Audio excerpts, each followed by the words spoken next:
This episode of our podcast is brought to you by Duliban Insurance. If you live in Ontario, Canada, and are looking for the best price and coverage for your Tesla, give Duliban a call at 1-855-385-4226 or visit their website at dulibaninsurance.com/Tesla.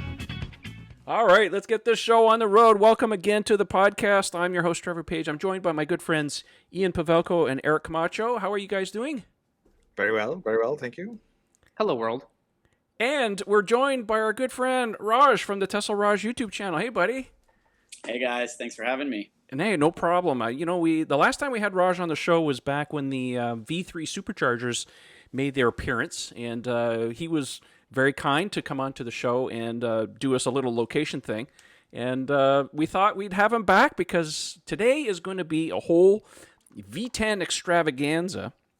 Because obviously it's been Yes, exactly. Although that's not the show title. We'll figure something out later. But anyways, it's been going out to the whole fleet.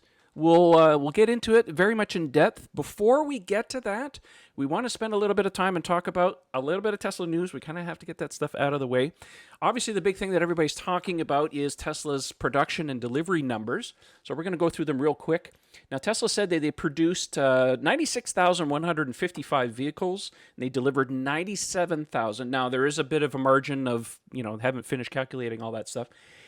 I find it interesting that they've only produced 16,318 S's and X's combined this quarter. That's down. Model 3, of course, 79,837. So that's the cash cow for them right now. So it's looking good on that. Oh, by the way, the links to everything we talk about will be in the show description. I'm going to read a little paragraph from the investor report that they put out on their website. Tesla says, in addition, we achieved record net orders in Q3 and entering Q4 with an increase in our order backlog. I think they said the number was, that I heard the scuttlebutt was going around, was about 110,000 vehicles going in. Anyways, as was also the case in Q2, nearly all of our Model 3 orders were received from customers who did not previously hold a reservation, solidifying the transition to generating a strong organic demand. We're continuing to focus on increasing production to meet that demand. So, even though there was a leaked email that came out, about a week ago, where Elon had kind of rallied the troops in the hopes that they would get 100,000 cars because they were very close, the media ran with it and assumed that that's exactly what they were going to do. And of course, 97,000, the stock goes down, and, rinse and repeat, right? Typical. Any thoughts? What do you guys think? I think it's still a great quarter. Of course it is. I mean, how are you going to argue with that number? It's exactly what you just described. The minute he said, maybe we can get to 100, everybody's like, that's what they got to do. And anything less than that, like 99,999 cars would have been a failure. That's how it rolls with the media, right? Sorry, go ahead, Raj. No, I completely agree. I think if you look at year over year, they're up, right? And typically, as a leader of a company, you want to, inspire your troops. You want to inspire your employees to work harder and do better and stretch for that goal. And that's what that email was. But you can't put all your eggs in the basket on, hey, what he said to inspire his employees is what's, written in gold, right? It's just, you have to look at, has there been growth? Yes. Yeah. Are they showing higher numbers than any other manufacturer today? Yes. So is that a positive result? Yeah. I think, I was just watching, if you guys watch Hyperchange, and he had a really good quote, which is, companies don't miss estimates, analysts miss reality. And it's just like that has stuck to me, and it's such a strong statement, and that's exactly what this is. And I think what's happened here, and if you pay attention to anything regarding Tesla, the analysts have always been consistently, generally off. They don't seem to get the company. They don't really understand. Of course, then you've got the other Tesla coup morons out on the internet that are skewing everything each other way, and you kind of have to set that, separate the wheat from the chaff in that case. I would wish that Tesla would behave a little bit more like Apple and kind of under-promise so that they can over-deliver. It seems to be a deliberate thing on Apple's part. Seems to work for them. I don't know if that's manipulation, whatever the case may be, but anyways, that's just a personal opinion. Elon, we know from experience, is an optimistic guy.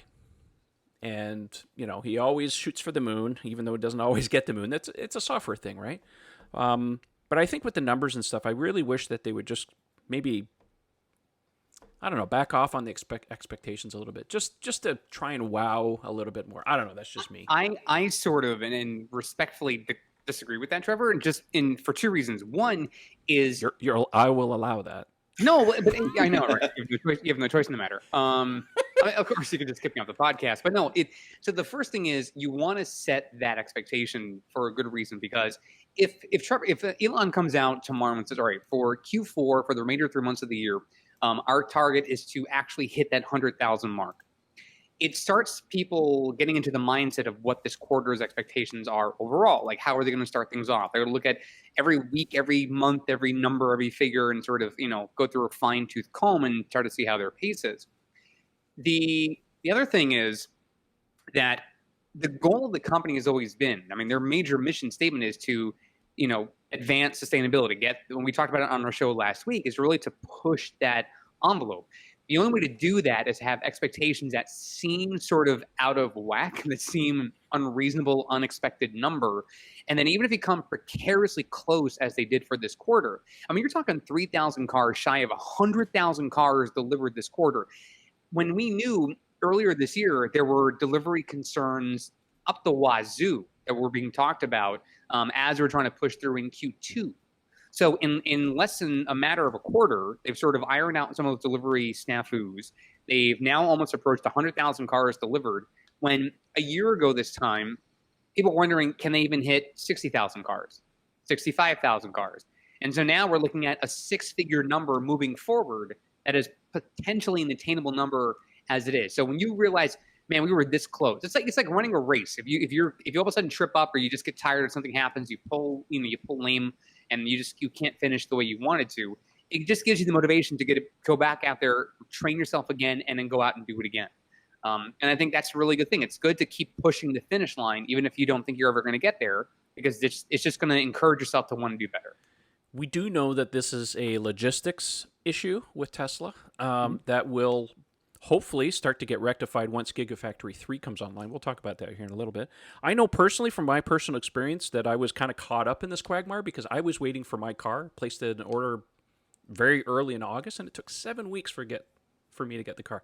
Now, that was because when I ordered mine, they were right in the midst of the start of the third quarter when they shift all production to Europe and China.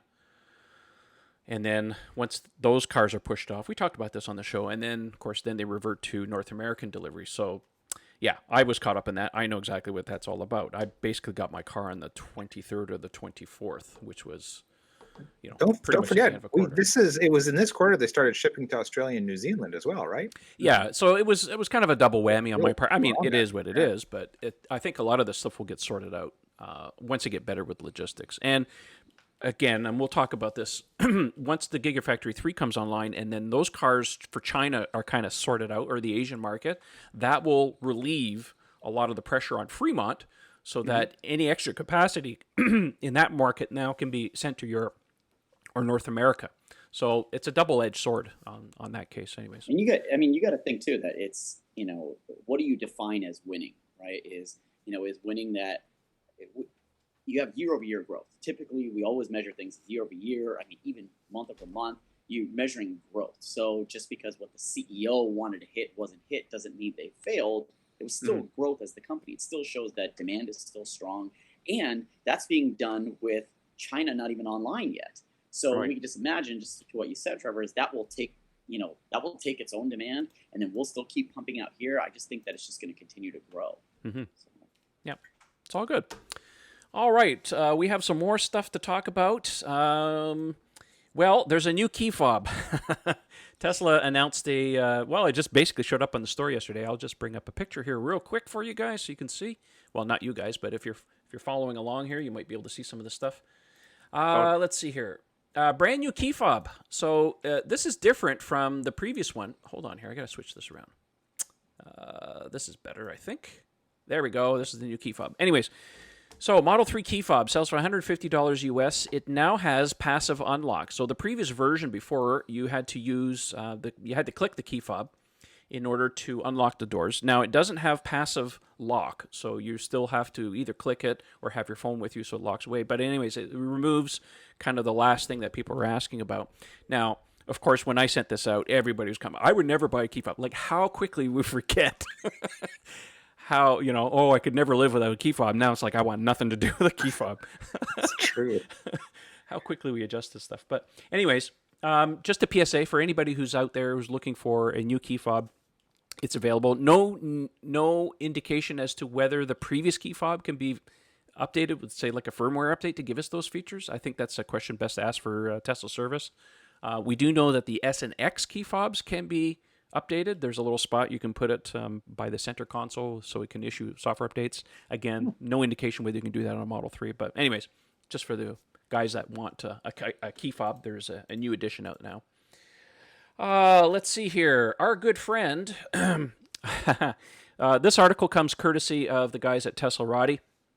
There are some new leaked images courtesy of our good friend Vincent on Twitter that show a few Model 3s. Oh, my goodness. Showing the wrong screen here again. Sorry about that. Anyways, some pictures from the Gigafactory 3. Looks like they're starting to build some body in white cars and painting. So it looks like they said there's at least 8 of them. They're under trial production. Again, scuttlebutt going around is that they're hoping to start limited production of these cars sometimes this month, mid-month, 16th, 13th, something like that. He did say in a subsequent tweet, I wish I could bring this up right here because it's giving me trouble. Just give me a second here. Maybe I'll fix this. Trevor, while you're doing that, could you explain to the audience, for those who don't know, what body in white means? So body in white is the... let me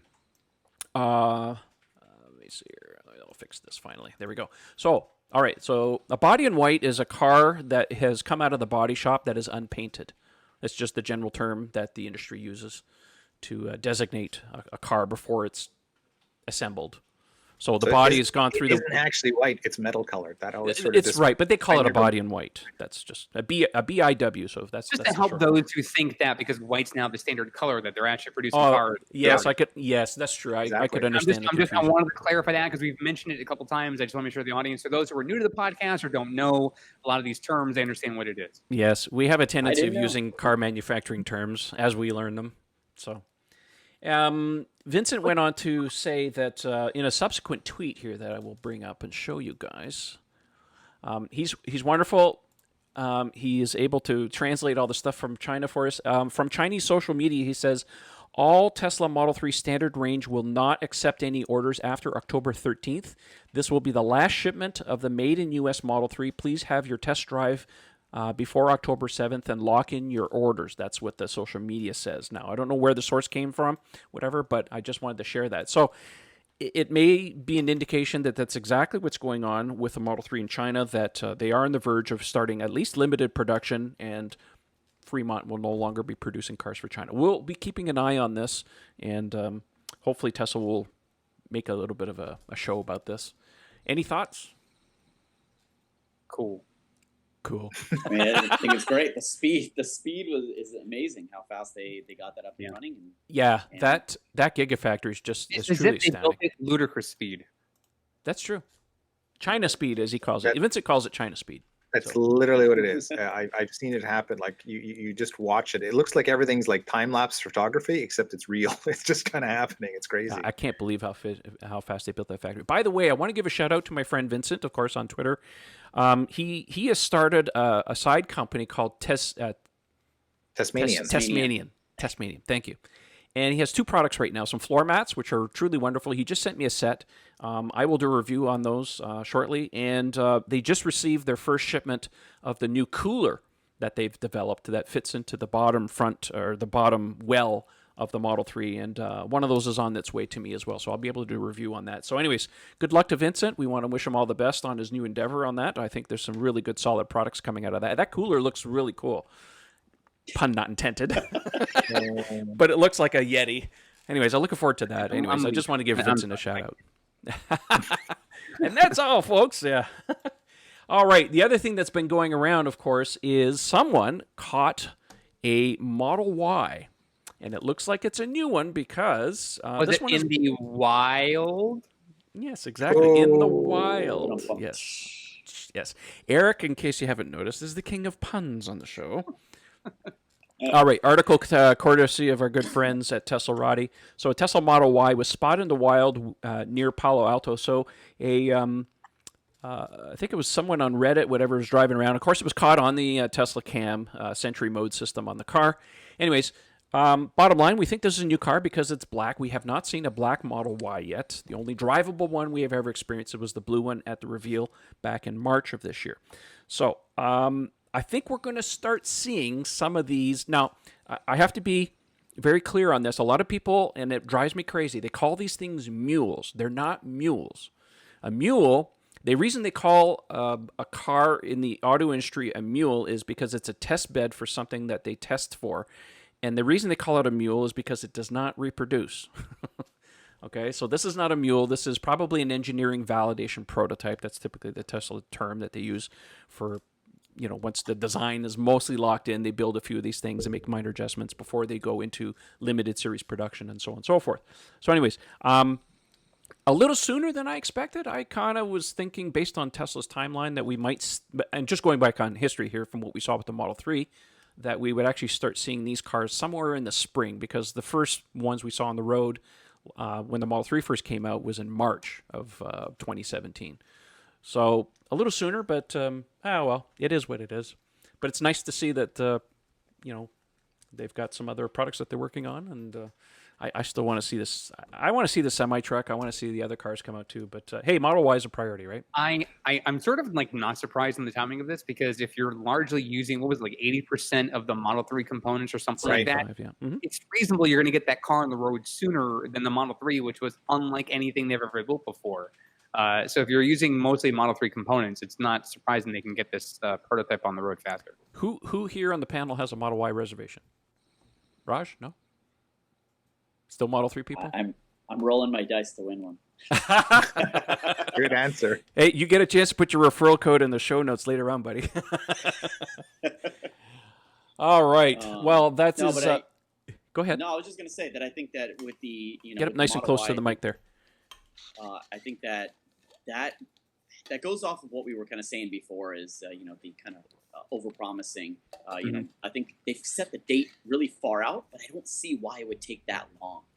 So I'm not surprised that we see it showing now, and I won't be surprised if we start to see, like you said, right, by mid next year, if we start to see some in production. Once we've got China online and Fremont factory is just pumping away, they're so similar that just adding into the line shouldn't be too overly complicated. Yeah, I'm sort of leaning towards summer 2020 than I am fall 2020.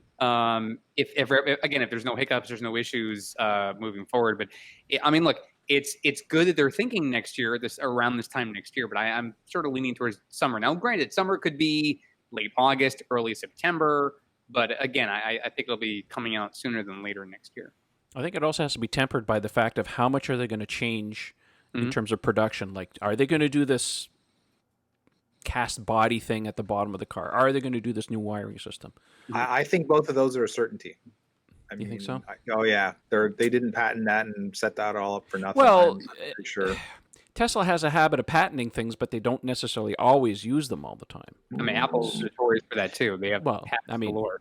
Well, and Elon pretty much confirmed it in Ryan's interview, if you recall, about the fact that the whole rear undersection was going to go from 70 pieces down to 1 or 2 or something like that. Mm-hmm. So I take him at his word. I think that part of it is real.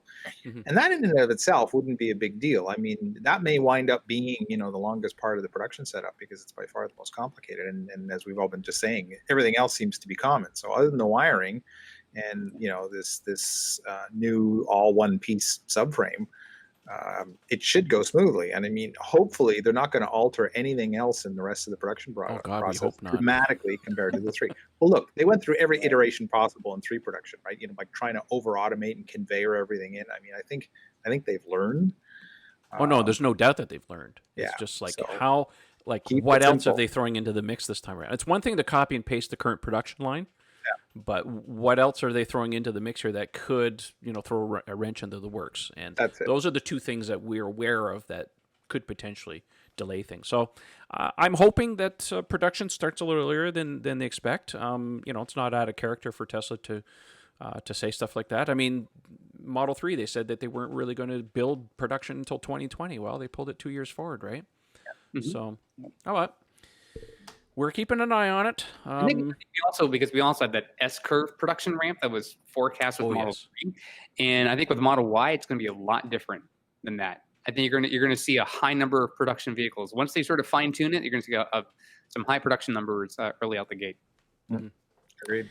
Well, that kind of covers the Tesla news, so I want to take some time here and talk about V10. We started talking about this last week because the indication was that it was starting going out, and we were all keeping our fingers crossed to make sure that we all got it. So, show of hands.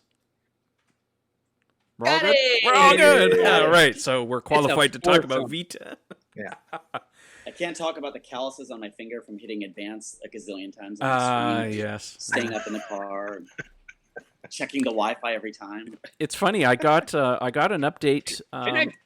My car was delivered 2019.27, and then a day later I got 32.2.2, and then V10 came out like 2 or 3 days after that. Very, very quick. So it was a quick succession on my part.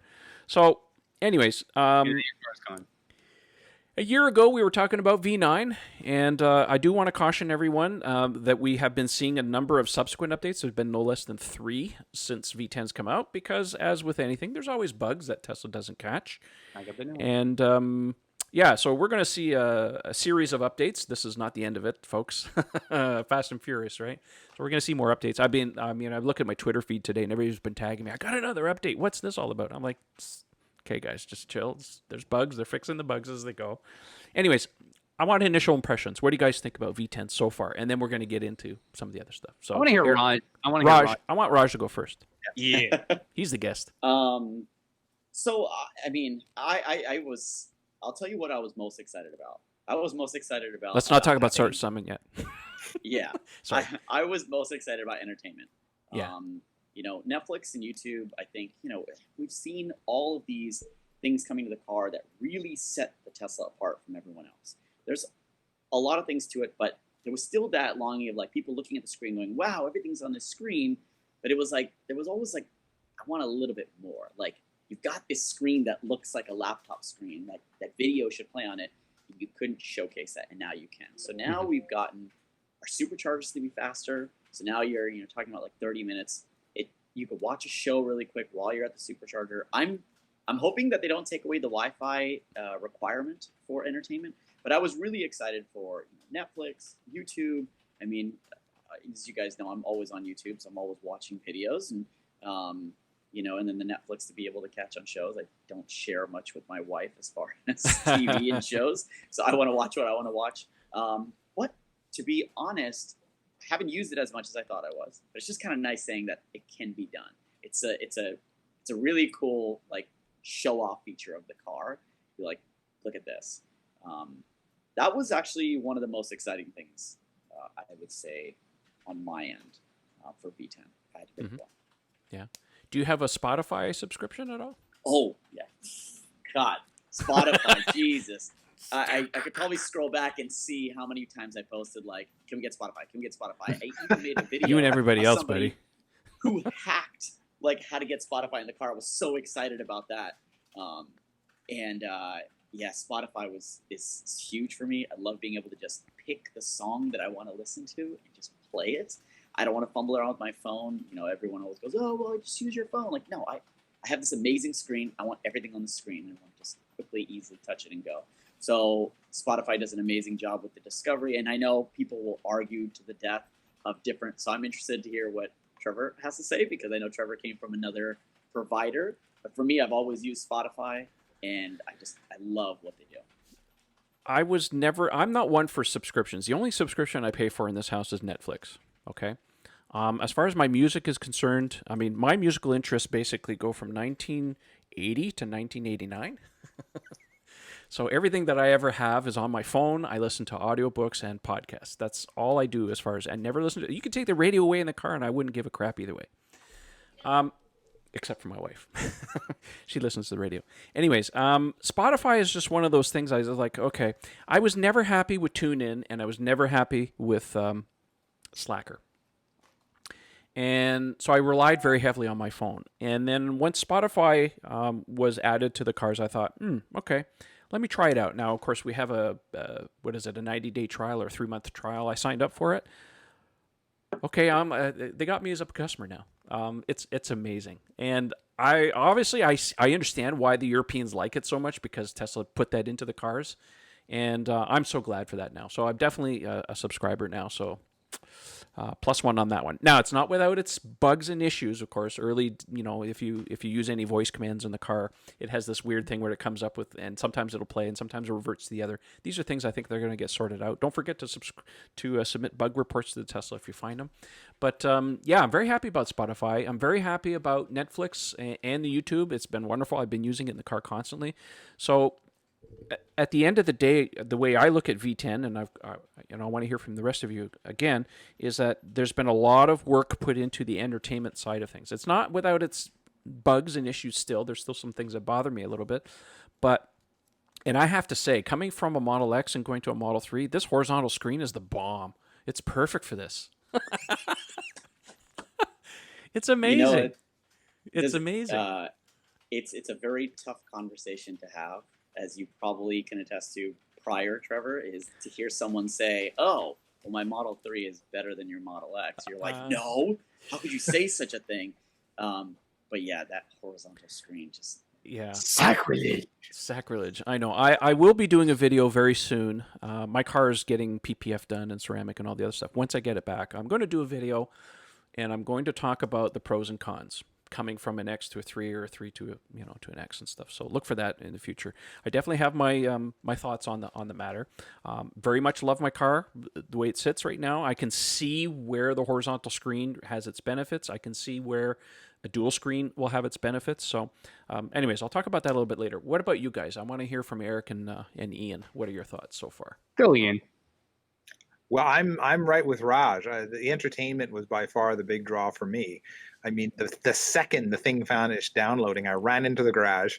That's it. Like, tick, tick, tick, tick, tick. Okay, where's the Netflix? Okay, Dunkirk. Poof. And all of a sudden, wham! I'm listening to like Dunkirk. This 12 Merlin in the middle of the car. It's just like, woo! Is this fun? And then I just went through all of my favorite movies. Then like Apollo 13 launch sequence. It's like, like bridge comes running to the garage. It's like, is there an earthquake? No, man.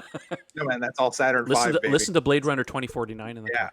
Oh yeah, exactly. So no, like Elon wasn't kidding when he says it's like a true cinematic experience in the car. It's just mind blowing how good it is. So she was worried. It's like, okay, your hair right off.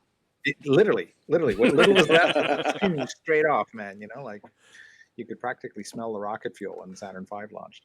No, that was truly amazing as how well that works. It showcases everything about that car's audio and video capabilities, like to a T. There's really nothing else like it. So, I've been showing people at work and they're like, whoa, okay. Well, God forbid if you take it away from us now, because we're all so used to this. We're going to be supercharging, we're going to be everywhere watching and entertaining ourselves in the car. And it'll be like, it just becomes so natural to have this that it was like, how did I ever live without this? Yeah. Now, and now we're going to go so first world problem with this. It's like, well, with VC supercharging, I can't even get an episode of any show in, man. You got to slow down the charge rates. This is what's going to happen. But no, so that was really cool. The other thing too that I was really anxious for was Joe mode, because my dearest just loves to sleep on long trips. And that was the only thing with the autopilot is with the constant bong, bong, for all the alerts when you're switching it out. But yeah, it definitely wakes you out of a sleep. But we were sort of chatting back and forth on Twitter about this today. I don't know if you guys experimented with it, with the volume level difference, because I haven't. Yeah, I don't find it to be as significant. It's very it's subtle, smidge lower. I took it down 20% or something. Yeah, what I would love to see them do is, as you know, when the sound starts binging, there's like a little speaker to the left of your car. Yeah. And if you click that, it automatically mutes it. But I'd like to just have a toggle of the 3. So if I click it once, it goes to Joe mode. If I click it again, it mutes it. Oh, that's a good idea. What happened, someone Great recently, idea.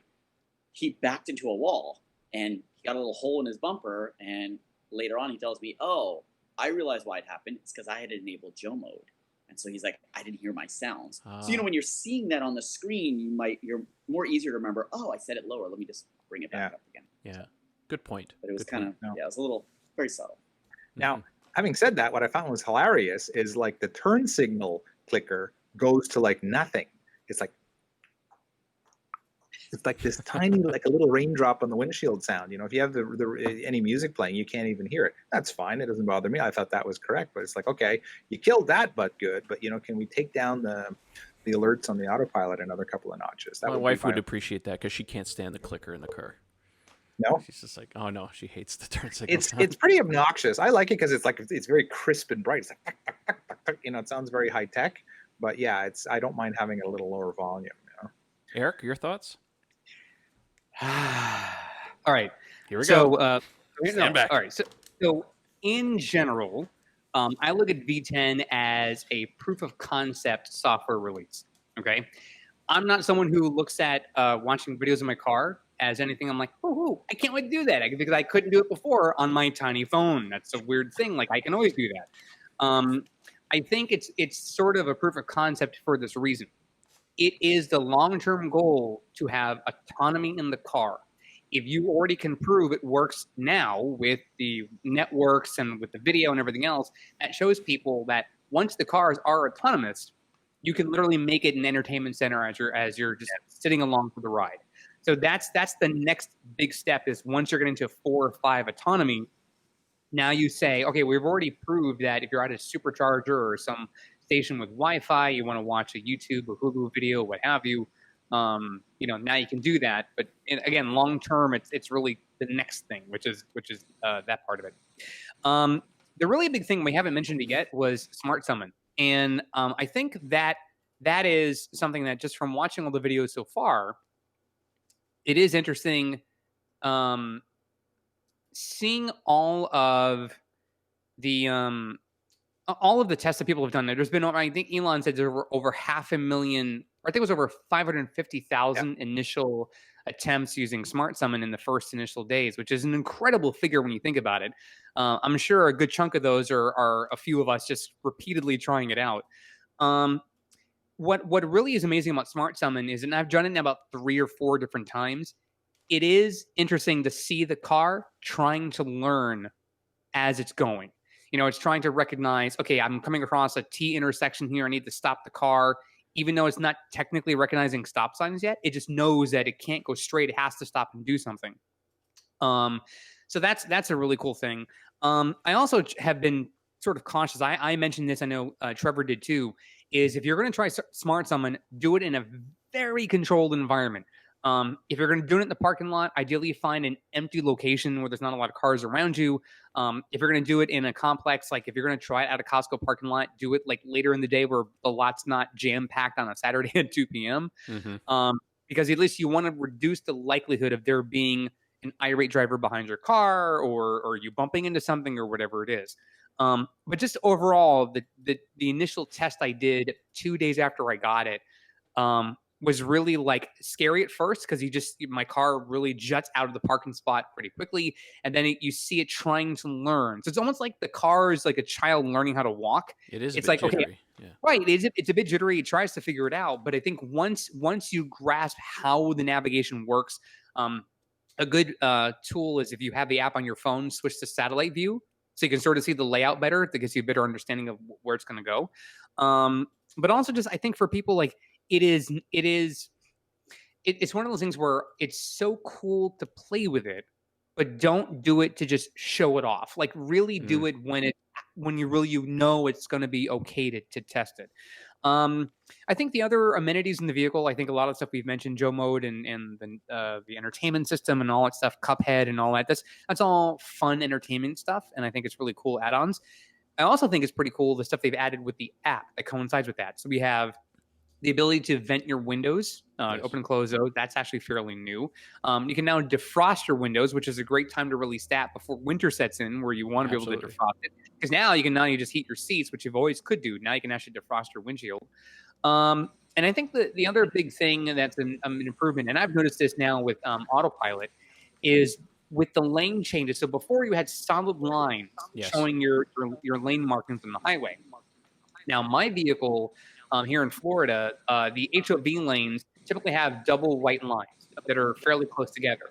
And with Autopilot, it was having a hard time being able to see where the lane is that I'm in, where that outer boundary is, versus looking at the next set of white lines as the outer boundary. So you would see Autopilot sort of this jitter on one side with the left lane. Now that they've sort of changed it so that it's actually showing the lane markings, it actually, my vehicle, if the lane markings are fairly clearly painted, my vehicle is centered in the lane more effectively and not trying to jut over to the left edge because it doesn't really know, like, if it's a double image or something with the cameras. So I've noticed that improvement with Autopilot, which is a big thing. I mean, that's sort of the stuff I've noticed so far. I think it's just, when V10 rolls out and everyone's like starting to get it, I tweeted out to people this funny GIF of Taylor Swift, which is like, just need to calm down. It's going to eventually get there. To have finally gotten it, to have gotten the download, and to start playing with it. It's just, I have to give so much applause and gratitude to the engineers of Tesla, because the fact that with every update they produce, you have some improvement of something, even if it is a dot upgrade, like we're seeing now. The last couple updates are all dot updates, and they're minor improvements. They're fixing bugs that have been reported, whatever it is. Those are still ways of getting in that feedback loop from Tesla owners, seeing what the data is telling them, quickly diving into the problem, fixing it, and then saying, we've thoroughly tested this, we're good to go, and a release goes out as soon as it's ready. And now we're going to see just continual improvements. We know that coming soon, they're going to release the text messaging update. We know there's been clamoring for some people to have waypoints in navigation. That's going to be a thing that was once in V9 early on, and it got taken out. Maybe now they can put that back in again for V10. So, but it's a whole new car. It's a whole new experience. And it literally is 100% software driven, which is amazing. So I want to take a moment here and just talk about Autopilot a little bit. I mean, there's two components to this. One is the new visualizations on the screen. We'll talk about that. And then behavior, or how it's performing. Now, for those of you who who maybe don't have a Model 3, because on the S and X you have the instrument cluster, it shows you the Autopilot information, but you can't touch it. So on the Model 3 you can actually touch it. You can zoom in, zoom out, you can spin it around 360 degrees. Now, does that serve a useful purpose as far as touching it? Maybe, maybe not. But I've noticed that the accuracy of the visualizations is better. Like, the cars don't jitter anymore. I like it. The broken lines actually animate, so you can actually see that it's actually doing something. It's accurately showing the cars. I mean, and the fact that when you change lanes, it actually shows you, okay, you're going in this lane, this is where I predict the car is going to go. All of that stuff really shows that they're putting some thought and trying to show people on, when you're on Autopilot, what is the car's expected behavior. So I think that's a real good bonus. And how cool is the oncoming traffic thing now? That's true. And the first time I was like, oh my God, there's a car coming down here on the display. Exactly. So I think it's all pointing to definite improvements on there. Has anybody experienced anything as far as, I mean, I haven't really driven my car all that much on Autopilot since I've gotten it, other than I did experience when I was going on to the on-ramp the other day, the car, and I posted the video on Twitter very quickly, where because my Model X, when I had it, did not have the new update that they released that gives us the collision avoidance, or the active, where it jerks you out of the lane. I experienced that for the first time. Now, I knew that the truck was there. I saw it, and the car, for whatever reason, just decided, no, you might hit that, and it just jerked me back in the lane. So anyways, I got to experience that. But general purpose, has anybody noticed anything markedly different? Because I haven't experienced my car, like I said, long enough on Autopilot to notice that much of a difference. I mean, I certainly noted my experience, how there's been an improvement because of the lane markings now. It's a smoother experience. The deceleration, when it is in stop and go traffic, is a little bit smoother. It's not as aggressive as it once was. So it's not actually using the mechanical brake as much. It's using the electric brake. I've had a couple of instances of phantom braking. You know what? I haven't had that yet, thankfully. I've had it before, but I mean, it's rare on occasion that I get it. Here's what I have noticed. What I have noticed is, depending upon the lane that I'm in, if I'm close to an exit ramp and the car thinks I'm taking the exit ramp, if it knows the exit ramp speed is, say, 40, my car may decelerate from what they think is 65 down to 40 right then and there, and I sort of pay attention to that. But as long as I'm not that close to the exit ramp and it doesn't confuse it, then I'm usually okay. Florida roads are weird. But I mean, as long as shells, you're weird. It's Florida. It's Florida for a reason. But no, I have seen an improvement in V10, which has been much more. I'm actually now more apt to use Autopilot just because of the improvements they've made in V10. Yeah, so I think that what I've experienced is every update things change, right? There's one where there's an overpass that goes from one freeway to another freeway.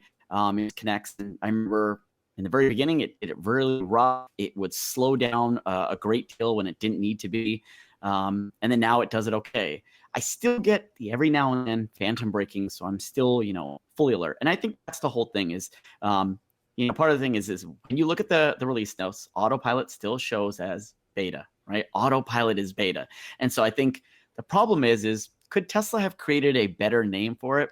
Probably. I think people see it and go, cool, Autopilot, click, click.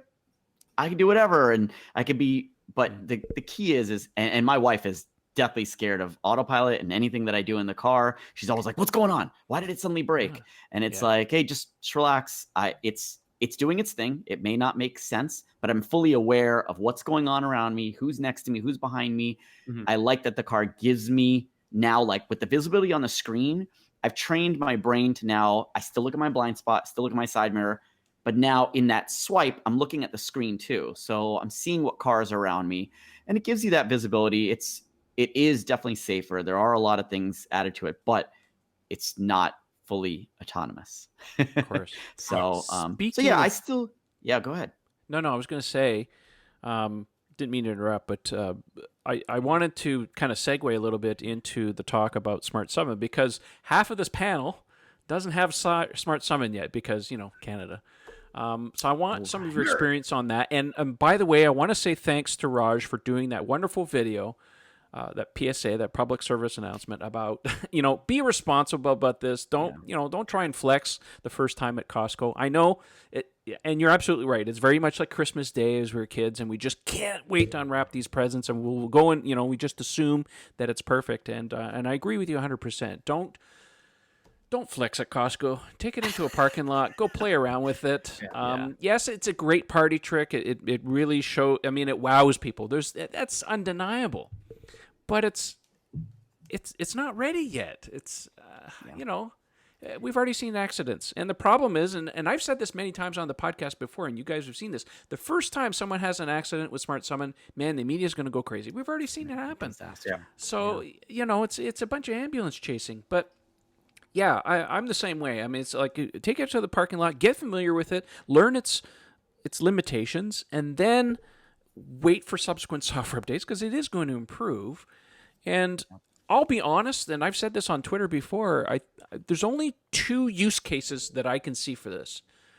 Pouring rain, you positively, absolutely need to get to your car, or you're with someone who has mobility issues, and you know what, it's convenient, let me pull the car, and it's also raining. That's my personal opinion. Everybody wants to have their own reasons, and I get that, but personally, it's not something that I feel that I would actually use unless I actually needed to use it. Yeah. The one thing I wanted to add here is that, going back to your point about trying to be cautious with this, is that right now Tesla is the ant, and anyone trying to deny what Tesla's doing is basically holding the magnifying glass in the sun. Yeah, true. There is always a spotlight on what we're doing, and we as Tesla owners are being held responsible to that standard of, we need to make sure we're doing right by everybody else, because we are sharing these parking lots, we're sharing these roads. It is, to Raj's point, these are all beta features, so you have to be 100% attentive all the time with what your car is doing, whether you're in it or whether you're not. And so if you are testing Smart Summon, whatever your reasons are for testing it, be smart about what it's doing. Always have your eyes in the car. Make sure there's no pedestrians around you. Make sure other cars are doing something. Yes, we've seen videos of it navigating crazy parking lots. We've seen it do all sorts of different things. Pulled over by a cop. Let's not get started. That's Brooks for you. Hey, let's not get started with that. But ideally, it is, you have to be 100% on top of this. So even when I first start testing it, I look at my car all of a sudden jutting out really quickly. Is it going to hit this fence? What's it going to do? Where's it going? And you see the car trying to kind of do the calculation with all the cameras and the views, and then sort of adjust accordingly. it is buggy. It is glitchy. It is not a very smooth thing to go from a parking spot out into your location and into where you're standing. It even has missed me by about 15 feet sometimes, where I want to come to where I'm at, but it's off. If you're thinking about this, GPS, there is an error rate where you can be off by up to 100 feet when you're looking at something via GPS. For those of us that wear fitness watches, we know all the time, like, I just ran a 5K and my watch says I went 3.6 miles. How does that, you know what I mean? It's so these things can happen. So it is just being judicious. Don't record every damn thing. Don't just be smart about it. I mean, you don't, I mean, there's enough videos out there. Like, it's really cool. You want to show your friends. That's great. But Trevor and Raj are right. And even Ian's made this point before. When you're doing tests, like Ian did his test for his EV1s in a controlled environment to do it. That's what you want to do, because you want to risk a lot. You don't want to actually, you want to limit your liability, for one. But number two, you want to make sure that you're avoiding, because if your car ever gets dented or is in an accident, no matter how minor it is, that's a terrible thing to have to go through. So you want to be able to avoid that. Yeah. I think it's pretty cool that they've updated the app at the same time, because they get a partial vision system sent to the phone, so you can actually see what the car is actually seeing, to a certain degree. I think that's interesting. Yeah, I don't know. I mean, Elon did tweet out. Actually, my friend James Locke actually caught Elon yesterday in a tweet and asked him, if he expected it to show up in Canada. And he says they're aiming to have that by this weekend. Of course, that's Elon time. So we'll see what transpires. I guarantee you it's going to hit the night I fly out of here on Monday night. Like, oh, someone's in Canada. Great. I'm in Switzerland, and now someone's in Canada. Fantastic. Yeah, but you get your update notification. You update your car from remotely. You get home and it's already there. Well, I know that I'm talking. True. I know I'm talking to my buddies up here, and they're all vying, like, who's going to be the first guy to do a smart summon video? I'm like, you and everybody and their brother. It's going to be the U.S. all over again. Everybody's posting videos on the. Ian, where are you going to test it? What are your plans for it? What are you going to do? Will it work? Of course, as one does. Yeah, exactly. Show all your buddies. I just wish that we, because the only thing, I love the fact now that we have the workplace chargers, but they're like 6.5 miles from the front entrance. It's like a long haul from where we had to put the chargers in to where the front. I used to, like on the old standard SAE chargers, that's literally right next to the door. But since the new section of the building is so far away, so when I park down there and the car is not plugged in, it'd be great to be able to haul it up to the front door. So, and the nice thing is, it's a completely private lot. There's only one entrance and entrance. That's basically, the main one. So it's not like there's any cross traffic or intersections or anything, choochy that it has to deal with. So it's going to be a perfect place to test it. And I mean, I can teach it to go farther and farther. I can have it go all the way around the building and come and get me in the backyard. So I'm gonna do a lot of goofing around with it there. And then if I'm happy with how it works, well, then I might actually use it, in some of the local shopping centers. But I'm with you, Trev. I'm sort of at the point now where it's not really essential. I'm part of the Tesla Walking Club, as Mr. Bodner so aptly hashtagged it, and I'm into walking now. Like, I could certainly use it, so it doesn't bother me in normal times. But the odd really horrible weather day, what I'm really going to be curious to see is how is it going to work in winter up here? When the car is caked with snow and stuff, how much obscurity can the cameras handle? We all know right now, under the current, system, navigate on autopilot, even in a hard rain, basically clocks out. It doesn't want to know. You get snow in the nose and the radar conks out. Yeah, exactly. So we're very curious to see how this system handles winter. I'm assuming if the cameras are all clear and like the radar is clear, it should operate. But it'll be, at least it's low speed. Yeah, it is. Exactly. Because I mean, how cool would that be? Like the car is completely covered in the snow and like you just hit defrost and whoop, it melts everything off the cameras and then the thing just burrows its way out. Now you just gave me another use case. Yeah. Well, that's what I'm waiting for, because really, I mean, who wants to slog out to the car, when there's like a foot of snow? What is the snow you speak of? It's this dense white powder. I've never seen it before. Yes, exactly. Wait, when a white powder, is that something the cops use to? Yeah. No, it's not the Florida kind of white powder. That's much more exciting. We don't have a lot of that. How about you, Raj? Where have you used it so far? Where have you played with it with? Just like an empty parking lot. You want to see it, how it handles the parking lines. I think that was important to me to see, hey, because in some of the earlier videos you saw it, driving through the lines. The other thing I really wanted to see is it hugging on the right side of the road? Yes, that was always a lot of times. Yeah. And I think that's what we're starting to see is in some of these, demos, and the reason why, echoing so much as be careful is that, there's, the car's pulling out of a spot and somebody's waiting. And I've seen this video and the guy's like just standing there waiting while your car's like pulling in, pulling out, pulling in, pulling out. And like, and the steering wheel's like jiggling away. Yeah. Yeah. And so it's learning. It's taking a lot in. What I'm interested to see is, I don't know if anyone's covered this, is looking at a hardware 3 and a hardware 2.5 and to see, is the Smart Summon any different? I think it could be, but I don't think they've tweaked it in the software such that it adapts to what hardware you're running. Because I would imagine that hardware 3 would be able to handle even more throughput of data and be able to make smarter decisions. But I think like to what Elon said, they haven't unlocked that yet. So I also think it matters. Like, for example, I'm grandfathered in with EAP, my enhanced autopilot. So I have some of the benefits of FSD without having FSD. So it also depends, I think, what kind of configuration you have in your car based on that setup. Because for me, like, it seems like it works fine. I mean, I've seen videos from other people and I've seen my car and I'm like, I don't tend to have the same problems they're having with my car. So, there probably is a lot of validity what you're saying there with hardware version 3. I also think, too, that with a lot of folks is with Autopilot, we know how great it is today, but imagine how many issues it had early on when it first got released to the early access program. It needs data points to try to just prove how well it works.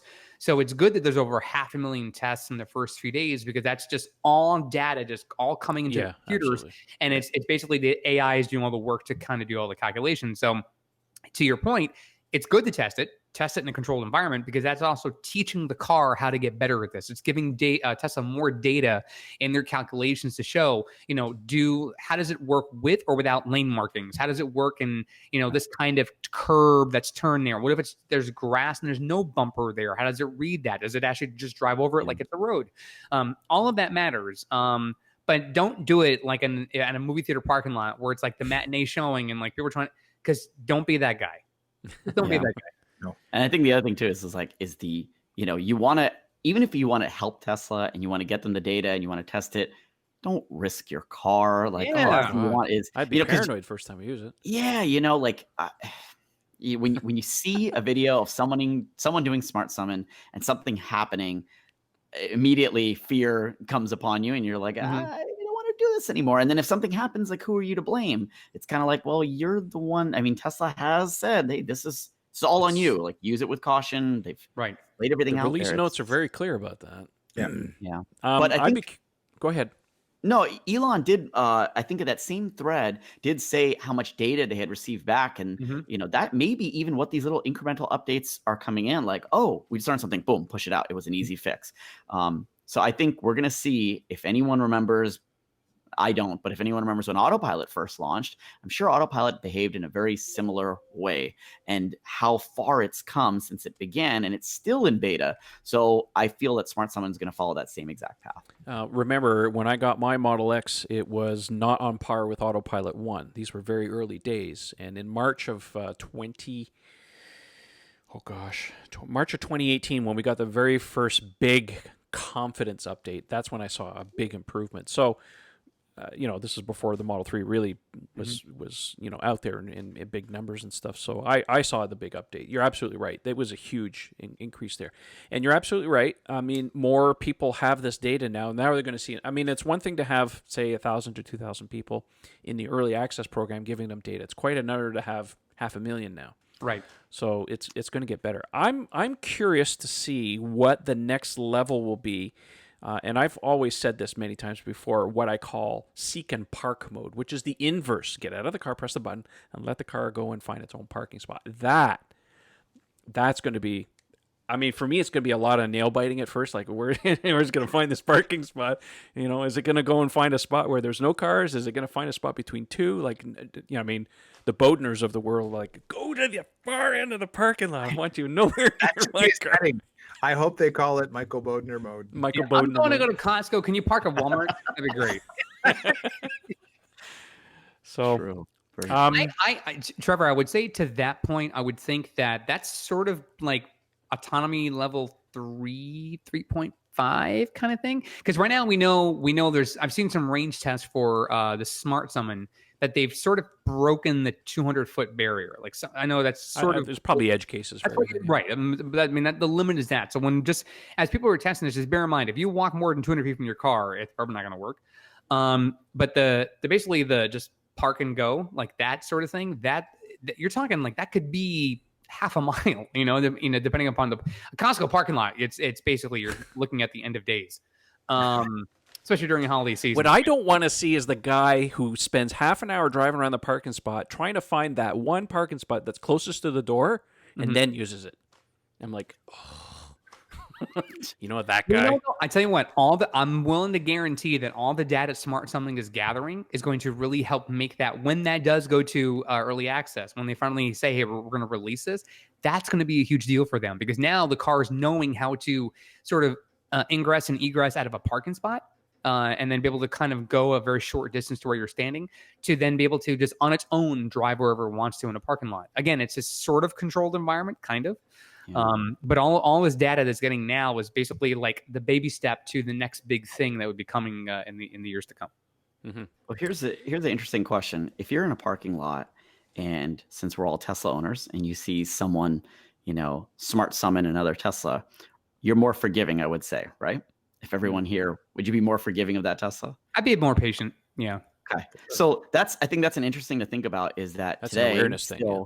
Yeah. And I don't know, I know they're a lot nicer up in Canada, but here we're hasty and we're just like, we want to move, get out of my way. I need my tomatoes and Whole Foods, damn it. Let's go. Yeah. Like, here's this guy who's not in his car. He's, twiddling around with this Tesla, trying to get it to park, and it's not working. And I'm going to react. And so I think, because Teslas are still not, the masses, we're learning now, but we're in an environment that's majority of, ICE vehicles that are hasty. People are driving them, so they're not as patient. And the hate is real. And when you go to a fully autonomous world, like even in Autopilot, the car is not aggressive. Even though there's the Mad Max mode, it's not aggressive. Mm-hmm. And the whole idea of autonomy is safety, and safety is done in a non-aggressive manner. Right. But when you're taking non-aggressive cars, safe cars, and putting them in a world of aggressive cars, you're going to get a little bit of, friction. So it'll take some time, I think. I'm so happy you brought that up, Raj, because it's another thing, lately I've just become very aware, I want the Tesla community to be better. I think overall, a huge number of us are good custodians of the brand, but there's a couple of rusty nails always sticking out of the floorboard, causing problems, and it just has this terrible, global effect on. It's always, people just love to repeat the worst stories, right? It's the bad circulate. Bad news always circulates. So yeah, I can just see a situation like that where if everybody's constantly goofing around with a summon to have fun with it, and you're holding up traffic like 6 cars back in the parking lot, no one's going to dig this. Like, the novelty is going to wear off real quick. So right. Yeah, it's in the back of my mind. I wouldn't want to use it in a situation where I'm going to inconvenience anybody else, for sure. Yeah. So I mean, these are $60,000 cars. They're not toys. No.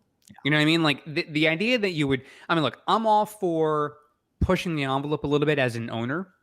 If you're doing it in a way where it's either going to help Tesla in terms of data, or it is in a way that you're doing it to help educate others on what's right and what's wrong about how to do something. So if I'm doing a smart summon demonstration, I'm going, okay, watch this. I'm going to show you how it does this, but I'm going to let go to avoid a collision, because that's just helping educate people how to do something correctly. And I think too often people get wrapped up in I want to up the ante. I want to kind of take it beyond what I've seen. I want to kind of really prove to people that this is what can work. I'm like, don't. They're not freaking toys. I mean, I know for me, when I started testing with Smart Summon, the first time I saw the car pull out of the parking lot, or out of the parking space, it did it it turned the corner pretty quickly, and it sort of accelerated faster than I might do it. But then when I thought for even a second it's going too fast for my taste, I let go. I'm like, I'm just going to stop the car. No one's around. No other cars are moving. It's fine. There's no risk of collision. It made me feel uneasy. And then I said, okay, let me try this again. And then I was able to do it from where the car was at and keep going.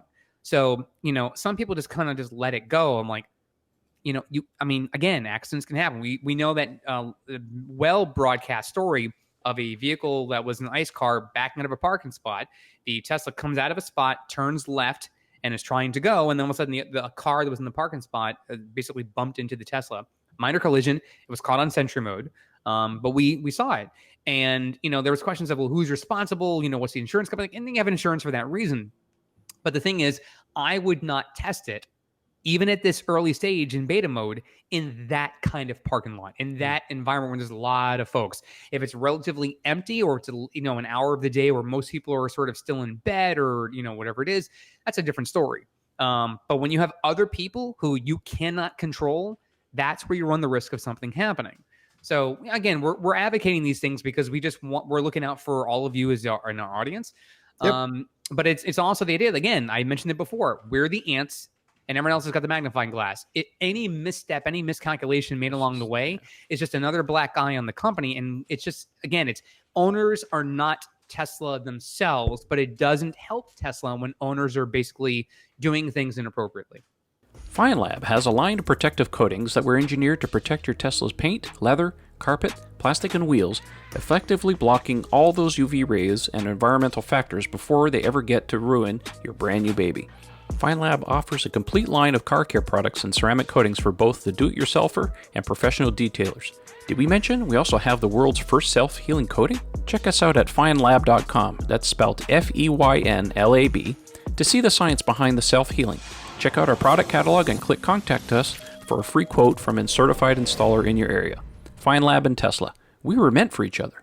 Any other things that we should talk about V10? I mean, we talked about the entertainment. We spent a lot of time on Smart Summon. Is there anything else in there that we might have forgotten about? I mean, other than the games. By the way, the Cuphead thing is not included in the update. It's a side download, so be patient. It has to come over Wi-Fi. It's pretty big. You need a game controller for that. Yeah, get yourself a wired controller. By the way, I had a friend of mine who called me today and he says, I went on Amazon and I bought these 2 wired controllers and I plugged them in and it didn't work.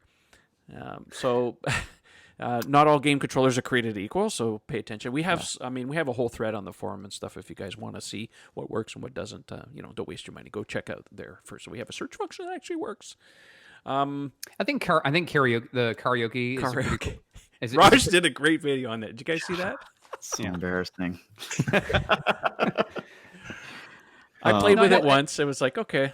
I think the thing was that there wasn't enough people that were brave enough to do it. And so I was like, everyone was doing videos of the Netflix and the YouTube. And it's like, it looks, don't get me wrong. I loved Netflix and YouTube. And that was the most exciting thing to me. But after download, you went on there, click, let me check it out. And you open it, you're like, okay, cool. It looks just the way it does on my TV screen. Whoop-dee, so it's kind of like that part was uneventful. So, but karaoke was something completely different and it's fun. And I know a lot of people like doing it. And I'm not one for singing, as you could tell by my voice, but it was fun. But to you try had out. fun and it was fun to watch. Yeah.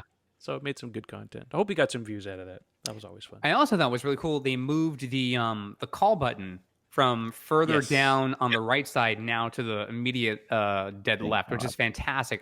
Right? Granted, you always had the voice option to do it, but it's just nice that the button's a lot closer to the driver. I would like to see the buttons be customizable in the sense of order, like press and hold like the iOS and the jitter and move it around. Yeah, that would be great. Give us some more flexibility. My biggest bugaboo, especially on the Model X that I had, actually I'm seeing it on the Model 3, is when you press entertainment, it always wants to go full screen, and I'm like, I want a setting so that I want it to go away. Like when I hide the damn thing, don't come back unless I press that button. That's just me.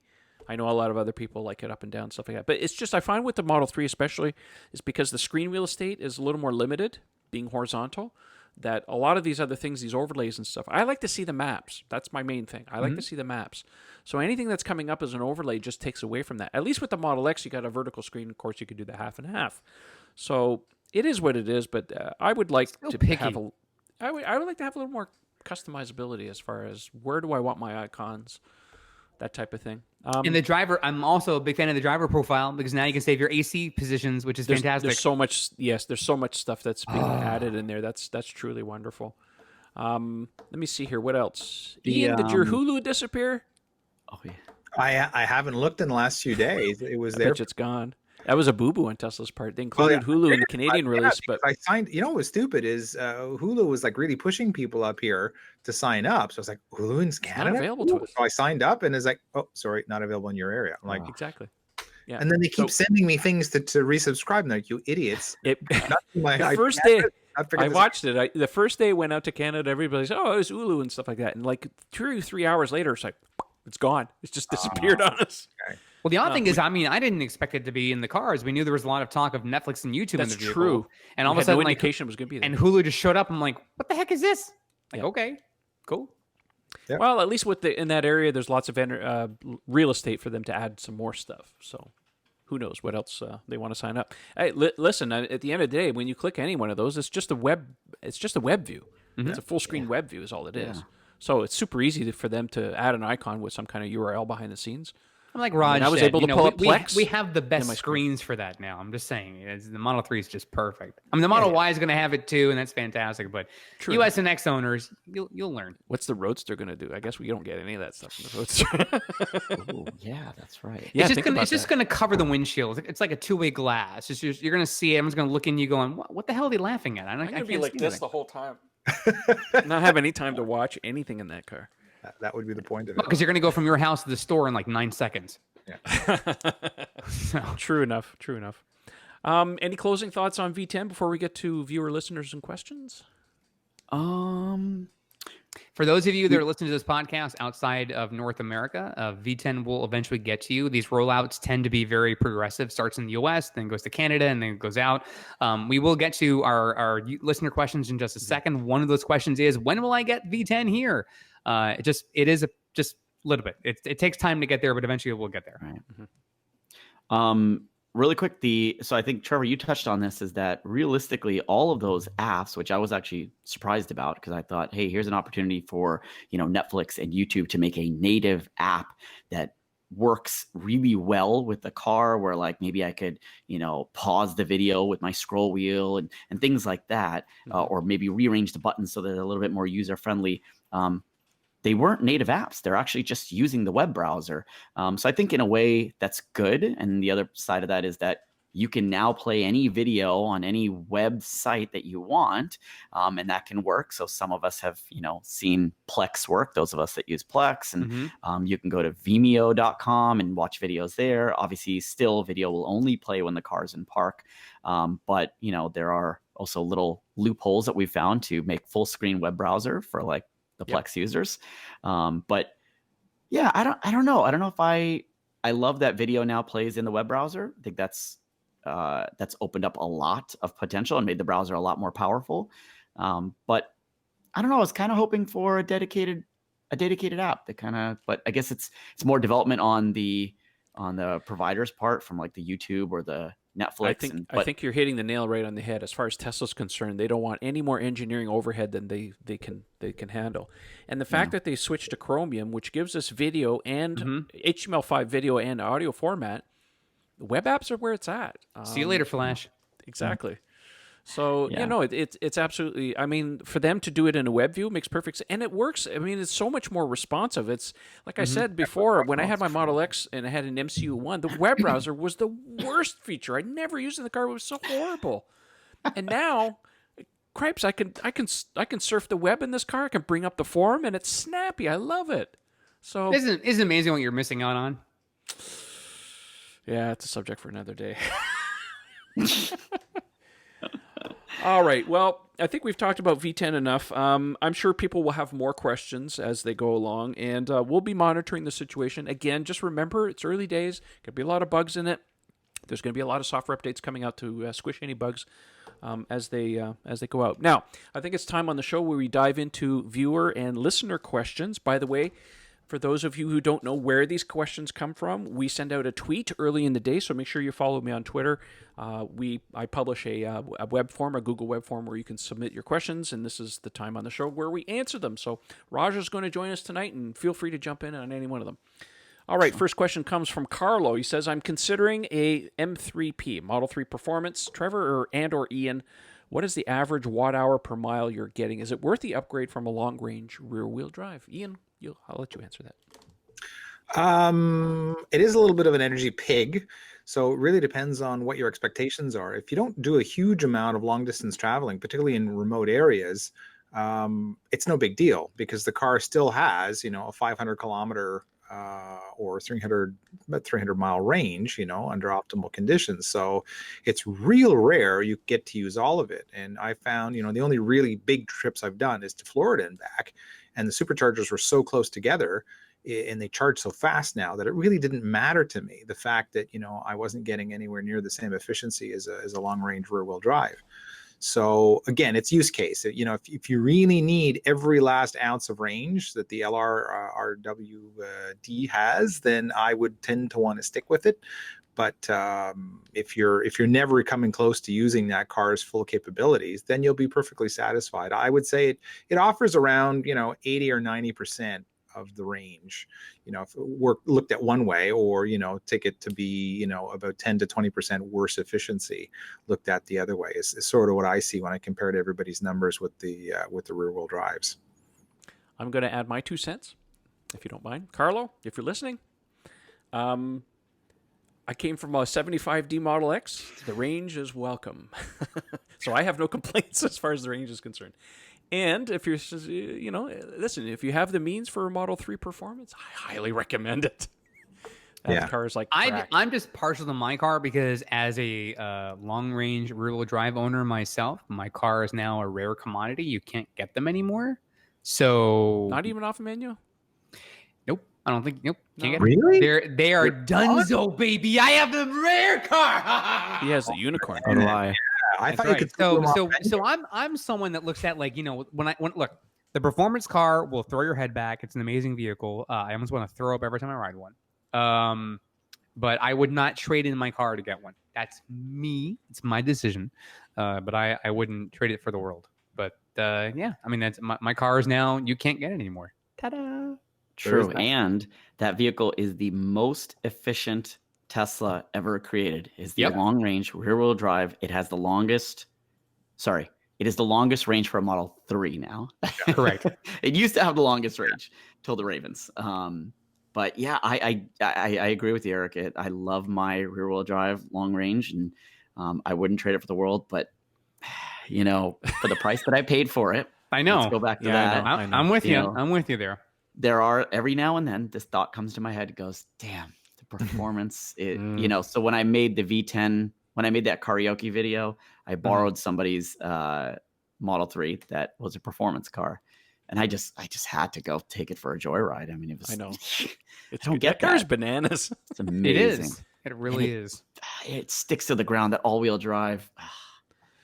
So I have my moments. I can imagine, Eric, you're going to get the performance car? I mean, I gave up a liver. I gave up a kidney, 9 pints of blood. Mm-hmm. All right, moving on. Next question comes from Pedro. He says, I've had my Model 3 in for repairs for a month now. The folks over at Tesla Netherlands don't seem to have any parts, and they can't give me an ETA. Elon said that this would be a priority this year. Do you have any feedback for any improvements, Canada, US, or EU? Yeah, the service thing is still a work in progress as far as Tesla's concerned. I've noticed that in general, things have been improving. Now, keep in mind, my experience with service where I am, and then it could be just a geographical thing, less Teslas maybe. Service in my case has always been very good. Parts availability is still a bit of an issue. Of course, you're in Europe now. Of course, you're not close to the Fremont factory, and he doesn't mention what parts he's needing. So I think in most cases that if your car was in an accident or something like that and they have to get replacement parts, body panels, that type of thing. Probably front end. Yeah, that kind of stuff. That can take a while. Yeah, that seems to be universally just taking a little longer than most people. I mean, I've heard people up here say, I got an accident, parts are here in 2 weeks. So I think it's kind of the luck of the draw. I don't know. I was going to say, here's my thought too. We just talked earlier in the show about the near 100,000 cars delivered figure. It could very well be that there is a lot of parts being dedicated to production and not as many parts being allocated for service, proportionally speaking. So it's impossible that they want to sort of get to a balance there. They just haven't hit that yet. And maybe that they have orders for parts that they've already allocated to be in production. And so they have to kind of separate the two things. You're sort of like planning your budget for a year. You sort of earmark certain things, and you can't just pull from one to spend for the other. So I think maybe probably starting in 2020, we'll see a sort of a balance where these are pretty easy fixes that they have the parts available. But I think because of all the major pushes they've had every quarter this year so far, I think that's why you're having some parts issues in sparse numbers. Let's not forget that Tesla, as of Q2 of this year, has been building more production at Fremont to increase production of cars. So along with that, I'm hoping that parts come along for the ride as well. So go ahead. I would Raj. love to see, I think we've got in at least, I mean, I know Canada can get a little bit more, but at least, in the United States, supercharging and the growth of that has been tremendous. So I wouldn't actually mind, and maybe I'm on my own on this one, but let's put that on a pause maybe, and maybe dedicate some more time for service centers. And then maybe even areas that are actually their sole purpose is to just build parts, like distribution centers that are building the parts, making them available and getting them to service centers. Because to what, Eric was saying is that we're seeing huge spikes. More and more people are getting their cars, which could, yes, it's the safest car in the world, but could mean that more people are going to need parts or need things or need to bring in for service. Not clearly as much as an ICE vehicle, but you just don't want all those new owners to go through this kind of experience. So start executing on it now, ASAP. Yeah, I think Elon did mention, I think it was in the last financial call where they said they were putting more resources into sending parts to service centers, the common stuff, and not having to, warehouse everything in Fremont all the time. Because I know from talking to the service people here that they don't, other than small stuff, they don't really have anything on hand. So when they order parts, and especially, I also talked to some of the body shops, actually, the authorized body shops that work on stuff. And they say, well, the process of ordering parts, we go direct to Tesla now. It used to go through head office in Canada, and then it would send to Fremont, but now they talk straight to Fremont. So when I say that there's definitely improvements, that's where I'm talking about, because some of the body shops have relayed that information to me, that they're talking directly to Fremont, and they get parts within a couple of weeks. So like I said, it could be a geographical thing. I know that Pedro's in in Europe. So anyways, I'm hoping that things improve for you, Pedro. Nobody wants to have their car in service for this kind of long. A month is not fun. Although, to be fair, I've heard of people had Fords in their shop for 3 months and 4 months. So I think it's kind of the luck of the draw and stuff. But nobody wants to have their car in if you're rentals, if your loaner is a Tesla, you're fine. But really quickly here, I wanted to add one thing. We are seeing improvements, though. We did see improvements with mobile service. So while Pedro's circumstance is certainly an outlier, I think by and large is an outlier, there's been a great improvement now through the car's computer screen, through your mobile app, to get mobile service done. More and more people are able to get their appointments done at work or at home or whatever it is, so they don't have to go to a service center. I had a headlamp replaced. My car didn't have to go to a service center. So that was an improvement from Q2 to now. I think it's for these extreme cases where there's significant body damage, where the availability of parts is sort of a question. But I think the mobile service has helped alleviate a lot of that stuff at the service Mobile centers. Service is truly outstanding. It's really been tremendous. Yeah. Question on that. How do you force a mobile service? How do you force a mobile service? Yeah, can you select that I wanted this mobile? So there was a notation by Elon that for now in the mobile app, there's a notes section. You'd simply just type in mobile service requested, and that goes in with the submission. So they'll try to do it if they can. They can try to do it mobile. But also, depending upon what service you're selecting, it has preset values for whether or not you can and can't do it. So for example, if you wanted to have your AC cleaned, and you wanted, let's say, some interior panel fixed. Well, the interior panel, they can actually do with mobile tech. But the AC almost prompts it to have to go to a service center. So you'd actually, in that case, if you unselected AC, you would actually get mobile service by default. If you select the AC, again, in that example, you'd actually have to, in your notes section, just type in mobile service requested. And that'll sort of help with that. I think for the most part, they try and prioritize on mobile as much as possible, because it's less resource stressful for them. Okay. Next question comes from Arakel. He says, when will we get V10 in France? Later. Well, our friend Michael Russo, who has a Model S, and he's one of the moderators on our forum, he has it. So it's definitely going out. I wonder if it's those who have FSD first. sort of like here in the U.S. And so if he has priority was given to FSD. Right. So if he's either in the early access program, they got it first. If then came FSD, and I think then came general users after that. We have users now that have been reporting that have SR Plus, no FSD, and they're certainly getting it. So right. Remember, these updates go out in batches of VINs, and the VINs don't, they're not necessarily sequential. It's like, oh, you're getting it first, and you have a 3, and I have a 5. I mean, it's not like that. They just structure, then they send them out. Just all I have to say is, if you want V10, you got to make sure your car's on Wi-Fi, and also go into your software settings and set it to advanced. That way, you get it sooner. So you also know why they don't roll it out at one time? Server.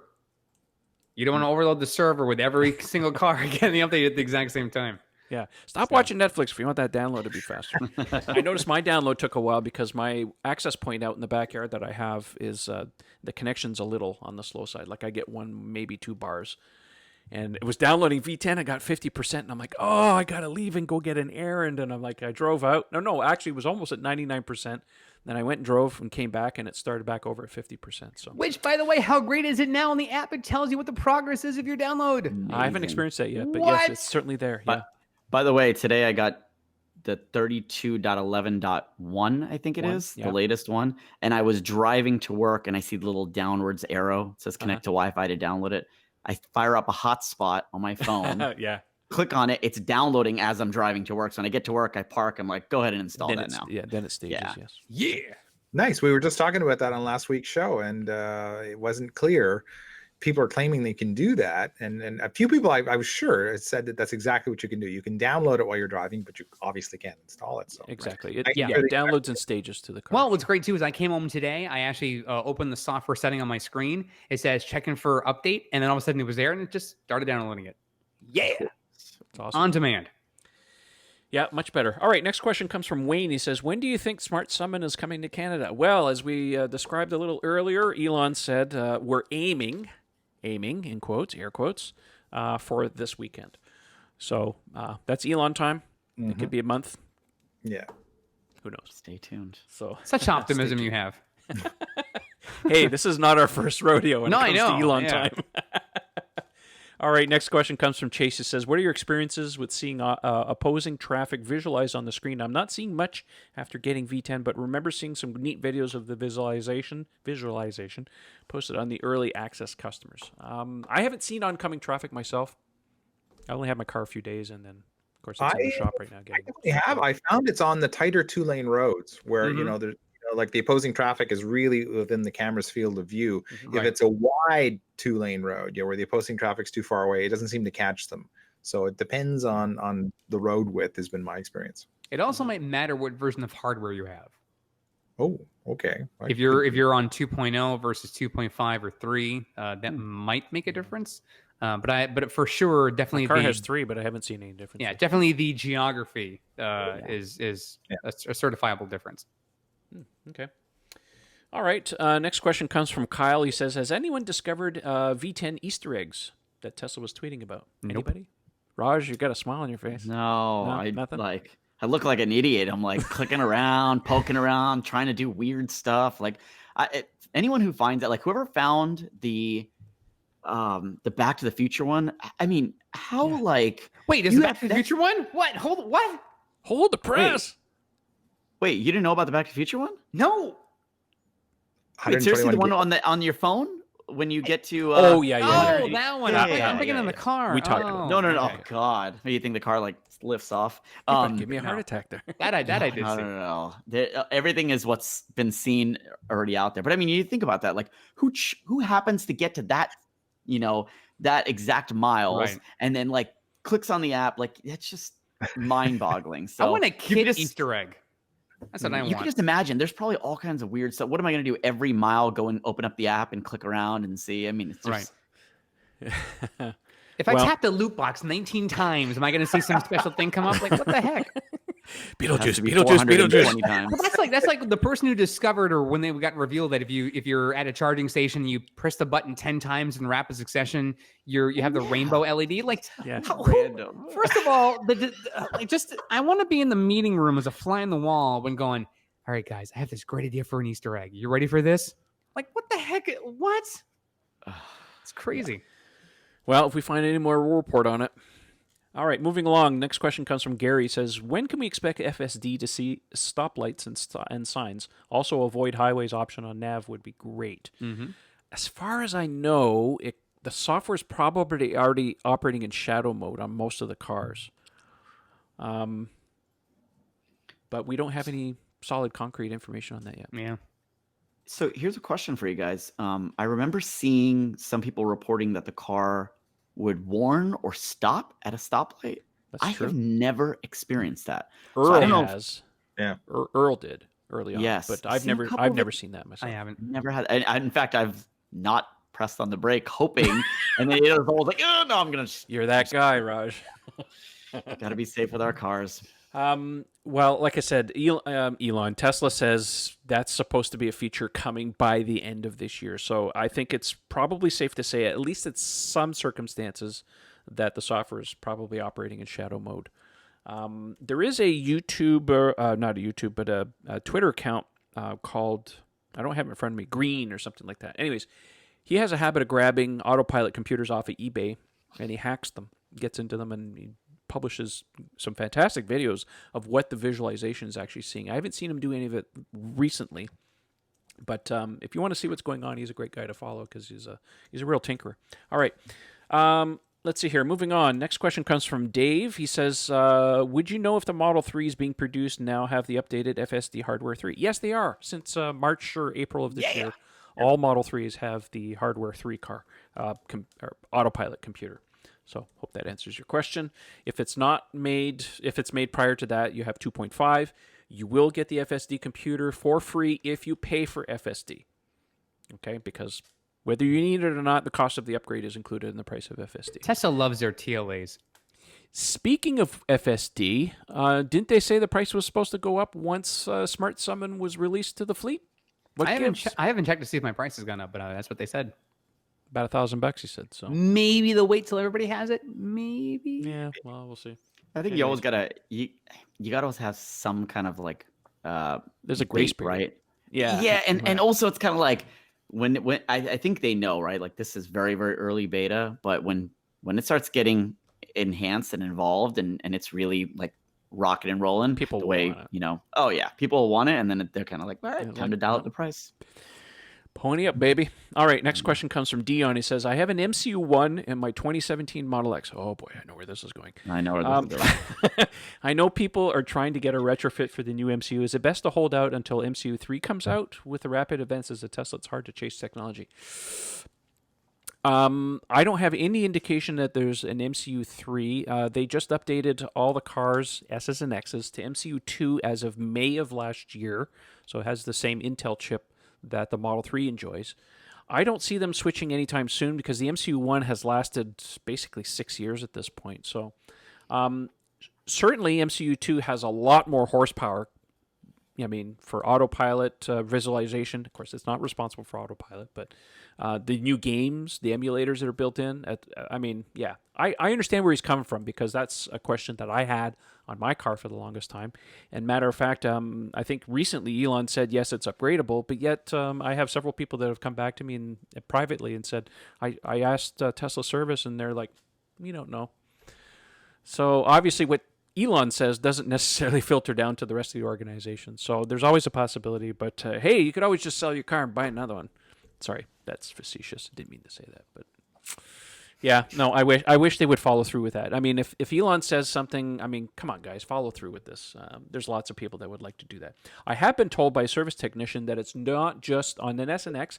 It's not just the main screen that needs to be changed. There's also a secondary computer, a Tegra 2, for example, that runs the instrument cluster, and that has to be changed as well. That's what I was told.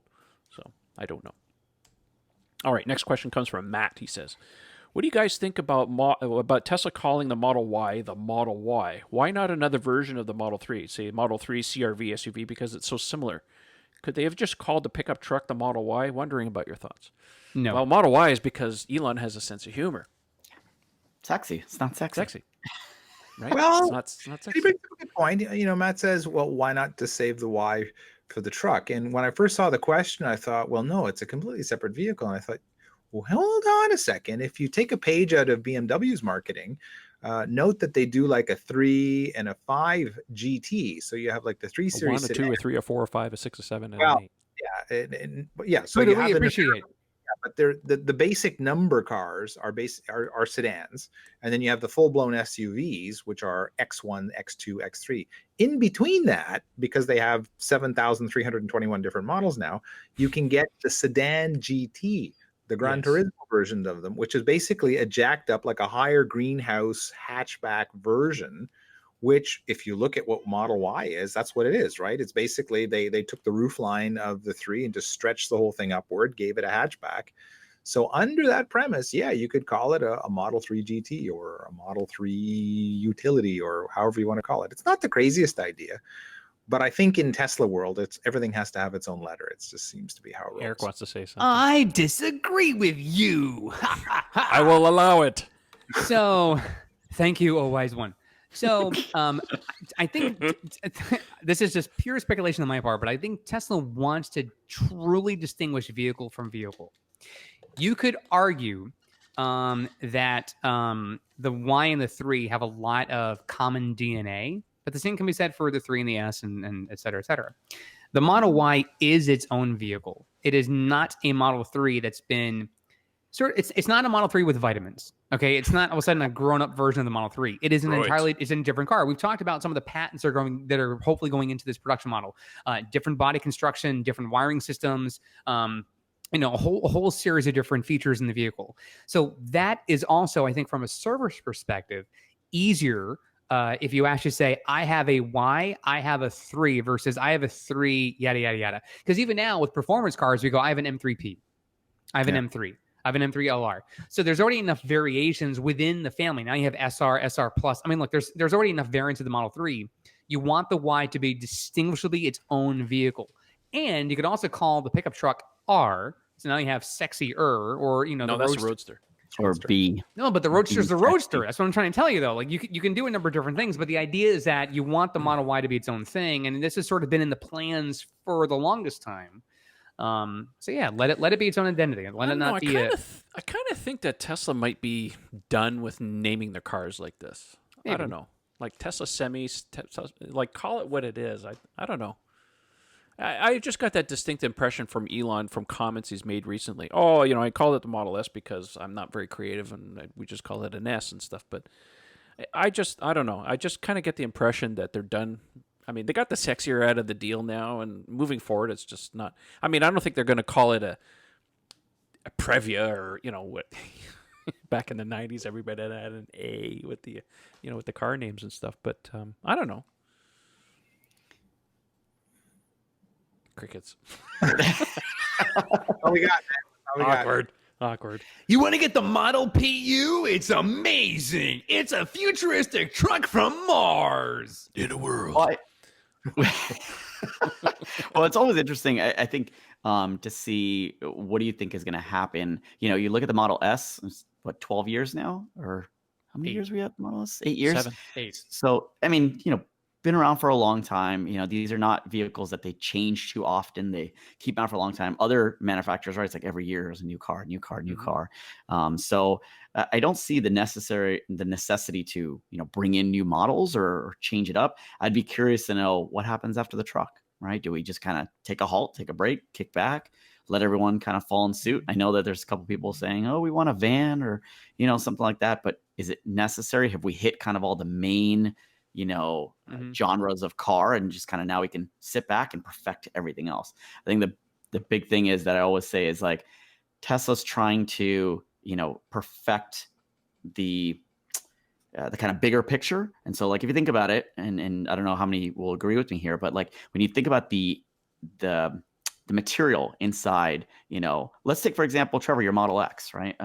If you look at a Model X, you're talking about, let's just say over 100K, and you compare it to a car, similar in the range. Let's take a Range Rover, right? You're over 100K there, and the Range Rover clearly has a much more premium interior over the X, but the X has the technology, right? And so Tesla's focusing on what they know best, and just like having Netflix and YouTube in your car, once you get it, you're kind of like, I can't go to something else. I can't go to a regular car. So it's kind of like, let me hook you in with the technology and what we've got really well now, because bringing someone in to perfect the material, that's easy, right? We can always do that in later. Once we get everything flowing, we've got a steady lineup of cars, we'll inject those other things in there. And I agree with you on that. We've certainly seen that because, the Model S is not the same car as it was in 2012. It's improved remarkably in many areas, except for the interior. I mean, yes, they put better seats and stuff, but as far as the layout is concerned, I mean, the side benefit of not updating the interior on the S and X, of course, is, and I say this to a lot of people,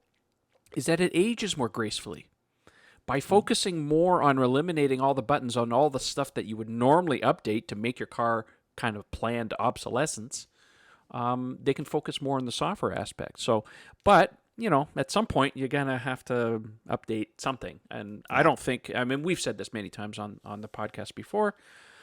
The writing's on the wall. The direction that the Model 3 went is obviously the future for them. I remember saying before the semi-truck came out, I said, if we see the semi-truck with the same Model 3 kind of treatment, I mean, it's obvious, right? Give me a hoverboard and we're good. Yeah, exactly. All right, we got to move on here. Next question comes from Curtis. He says, "Hi, Trevor." Oh, hi, Curtis. You recommended the setup of having an SSD to record footage since it's more stable platform for the rewrites. What's your method of offloading and reviewing footage, especially if you need to review it immediately if an incident occurs? Yes, that's a valid concern. Ian, you have the Kingston, the one with the Wi-Fi built in. So that's great if you want to use that with a cell phone and stuff. Personally, I mean, here's my Samsung T5 that I use. I the stuff that I need to do. I mean, the nice thing is you can press the button so that it stores the last so many minutes and stuff, and you can pull it out and take it home. I use an app on my computer to plug in and look at the footage. Matter of fact, I'm going to be doing a video soon, looking at a couple of different apps on there, one on Mac and one on Windows. Yeah, it's a valid concern. That's just me, though. I've been in the computer business for so long that I know that USB sticks are just not designed to handle constant writes. They fail. They're bad. Hard drives, I mean, they're designed to, especially with SSDs. I mean, these things are great. They're very solid and stuff. So that's my only reason for recommending that stuff, because I've seen too many failures on the USB stick. So there's no perfect. I mean, if this thing had a Wi-Fi built into it, great. That would solve that problem. The guys at GetJeda, by the way, have mentioned to me that they're possibly looking at maybe a version 2, maybe down the road, of their USB hub that will have maybe a Wi-Fi hotspot built in, so that might cure some of that stuff. Again, we don't know what Tesla's going to be doing, because they did say that the possibility of moving some of the cloud access or giving you access through the phone to be able to look at that footage, that's always a distinct possibility. So we don't know, but that was my reason for recommending it. It wasn't necessarily for, and like I said, he does bring up a valid point. So there's no perfect mix at this point. So let's see here. 2 more questions. Next one comes from a little shout out to V10 on this, which I thought was a really cool update. And if I remember correctly, if your card or if your USB stick right now is full in Sentry Mode or whatever, apparently it'll overwrite the oldest files, so you're never caught. This happens to me all the time because I'm a lazy slob. So it's like, oh, it's full. That drove me crazy before, yeah. And I know one day I'm going to get caught out, but now with V10, you never have to worry. So, if whatever your recording device is full, it will automatically start overwriting the oldest files. Not to mention, they've added the rear camera now. It's cool. That's super wide angle. So, yeah, that's awesome. Okay, moving along here. Next question comes from Paul. He says, should Tesla have a suggested improvement section of the My Tesla portal? I could see this as a Reddit-style features where owners can up and down vote suggestions. Oh, my God. You have no idea how much we would love to have a suggestion site on Tesla's portal. I mean, submitting bug reports through the car, I don't think is exactly a good way of going about it, because the feedback is not there. Yeah, we've said this many times before. Tesla should have some kind of bug report portal or some kind of suggestion thing. But I will say this. Our good friend Bonnie Norman has been monitoring our forum, and she is collecting user suggestions. And because she has good ties with Tesla, she does send them up the chain of command. So, if you want anything, we have I'll try and remember to put the link to the forum thread that we have gone for suggestions and stuff. I'll try to put that into the into the show notes and stuff. So if you have a suggestion, put it in there, and then shoot it up the chain of command. But yes, I absolutely agree. We should have something like that. But Tesla's Tesla, so. Let's see here. Eric, you want to answer this last one here? Dennis Coe. He says, how do you get the COC for ULEZ exemptions in the UK? I have no idea what he's talking about. Oh my God! All right, so a COC is the Certificate of Conformity, and the ULEZ is one of the very. It's I want to say it's the ultra low emission zone. So in London and the UK, they have some specific stuff. Now this comes from this is actually some partnership with Tesla and with the local government in the UK. The simple thing to do is you need to contact Tesla. So the verbiage I'm going to copy specifically from the site in the UK. The URL you'd want to go to, and Trevor can put this in the notes if you want. I see it here, yeah. Yeah, it is tfl.gov.uk. That is the basically for London. And in that site, they do indicate to prove your vehicle meets the ULEZ standards, you have to get a letter from Tesla's what they call homologation department, stating the vehicle's Euro standard or a COC. So if you get that from Tesla, you can then use that when you're trying to get your vehicle certified for the ULEZ, which then allows you to then not pay the non-compliance fee of £12.50. So that's all detailed in there, but you can go to either tesla.com in the UK, look it up there through benefits for incentives, and then you can also go to tfl.gov.uk and then just search for ULEZ and see the information there. There you go, Dennis. Thanks for sending that in. Thanks, Eric, for looking that up because I was busy with other things today. So good on that one. Well, that brings us to the end of the questions, which also brings us to the end of the show. Any closing thoughts before we sign off? No, it's all good. We'll talk more about more stuff as we come along. We've been doing this for, 9 hours now? Yeah, it's been going on a little too long, and I have to edit this thing. So, Raj, since you are our valued guest tonight, you get to go first. What do you want to plug? Your YouTube channel, your referral code, whatever you like. Floor's yours, just buddy. just a YouTube channel. I'm at youtube.com/TeslaRaj. That's RAJ, and just anything and everything Tesla as well. If anybody has any questions about their Tesla or about buying a Tesla or anything, you could always shoot me an email. It's just raj@teslaraj.com. Awesome. Don't forget to follow him on Twitter. Same handle, TeslaRaj. Yes. Awesome. Thanks, buddy, for coming on to the show. Thank you Eric, guys for having me. Hey, anytime, buddy. You're always welcome. Eric, how about you? What do you want to plug?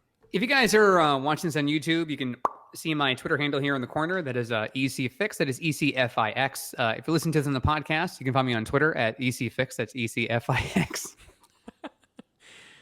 Right. Okay, well, that brings us to the mad Hungarian himself, Ian Pavelko. It's your turn, buddy.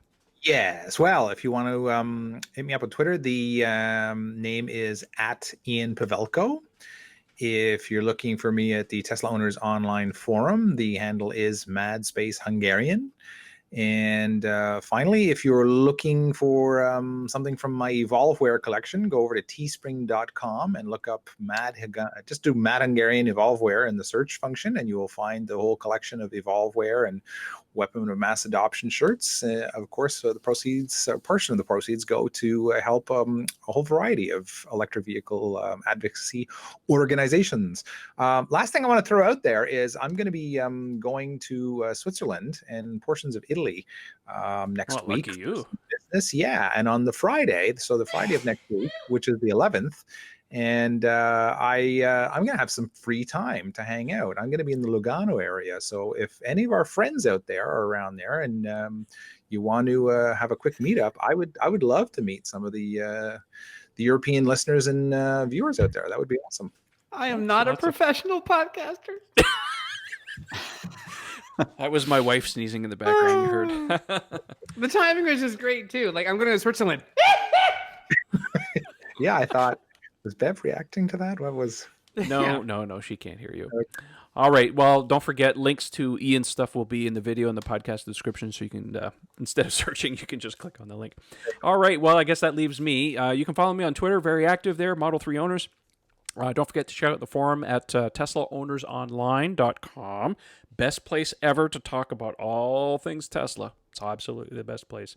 My handle on there is TrevP, so you can hit me up if you want to chit-chat with anything. And I guess that's it. We'll see you on the next show. Thanks for listening and watching, no matter where you happen to be. Good night, guys. See ya. Yeah.